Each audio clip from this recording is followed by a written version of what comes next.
தனிப்பட்ட நபர்களை பற்றி பேசுறதுக்காக இங்கே நம்ம வரல. பொதுவாக கிறிஸ்தவ பிள்ளைகளுக்கு எது முக்கியம்? இன்னைக்கு சாயந்தரம் கொயர் பிராக்டிஸ் இருக்கு, நாளைக்கு முக்கியமான கேரல் சர்வீஸ், இன்னைக்கு சாயந்தரம் ஸ்கூல்ல ஒரு ஸ்பெஷல் கிளாஸ் இருக்கு. ஒரு கிறிஸ்தவ பெற்றோரா எதை நீங்கள் தேர்ந்தெடுப்பீர்கள்? மனசாட்சியோட சொல்லணும்.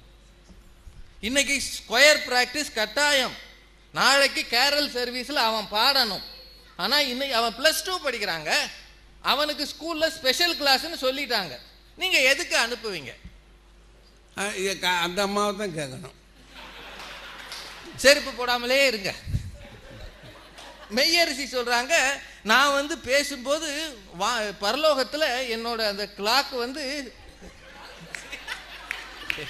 எப்படிமா நீங்கள் இவ்வளோ பொய் பேச ஆரம்பிச்சீங்க? பரலோகத்திலேயும் வேர்க்குமா, அங்கே ஃபேன் சுத்துமா. எங்க பரலோகத்தில் நீங்கள் எல்லாம் ஆனந்தமாக அவர் முன்னாடி ஆடுவோம்னு வேற சொல்லியிருக்கீங்க, இப்போ வேர்க்கும் ஃபேன் போட்டிருக்குன்றீங்க. என்ன பித்தலாட்டமாக பேசுறீங்க? இதுக்கு